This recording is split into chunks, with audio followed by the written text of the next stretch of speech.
Hey everyone, welcome back to the channel. What happened today is not just another international headline.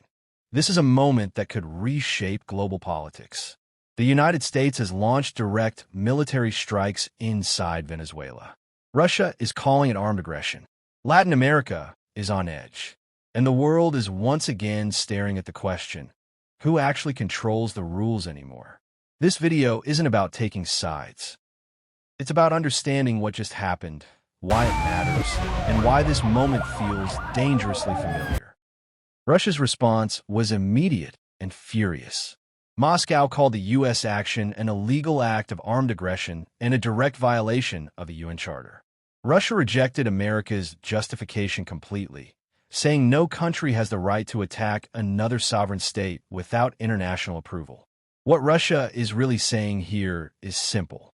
If this becomes normal, no country is safe. They also confirmed they are in direct contact with Venezuelan officials and expressed full political support for Caracas. This isn't just about Venezuela. It's about power, influence, and who gets to decide when force is allowed. Early this morning, reports began flooding in from Venezuela. Explosions were heard in and around Caracas and nearby regions.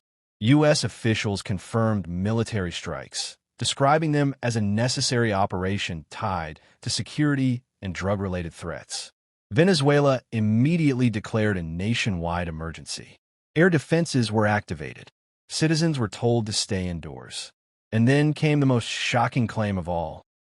That Venezuelan President Nicolás Maduro had been captured and removed from the country. That claim is still disputed. No independent proof has been shown. And when facts become unclear, fear fills the gap. From Washington's point of view, this was framed as a necessary strike. U.S. leadership argued that Venezuela posed a security threat tied to narcotics trafficking and regional instability. But here's the uncomfortable truth. There was no UN Security Council approval. There was no international consensus. And the legal justification remains deeply contested. Even allies who criticize Maduro's government are questioning how this was done. This is where the controversy really begins. The world's response has been sharply divided. Countries like Iran and Cuba strongly condemned the U.S. action, calling it imperial overreach.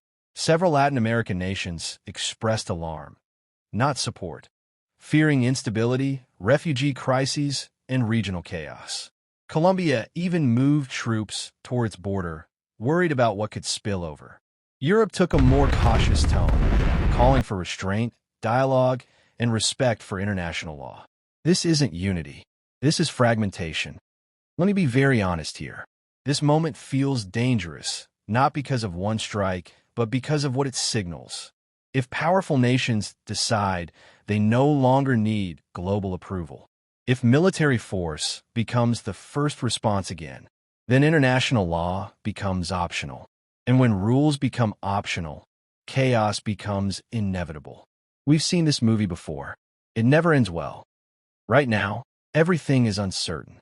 Will there be further strikes? Will Venezuela retaliate? Will Russia and other allies increase involvement? Or will diplomacy step in before this spirals out of control? What happens next depends on choices made in the next few days, not months. This is a moment where restraint matters more than rhetoric. This isn't just about Venezuela. It's about the kind of world we're heading toward. A world ruled by law, or a world ruled by force. No matter where you stand politically, this should concern all of us. If power replaces principles, no nation is truly safe. Stay informed, question narratives, and don't ignore moments like this, because history is being written in real time. If you found this breakdown useful, hit like, subscribe, and share your thoughts below. I'll see you in the next one.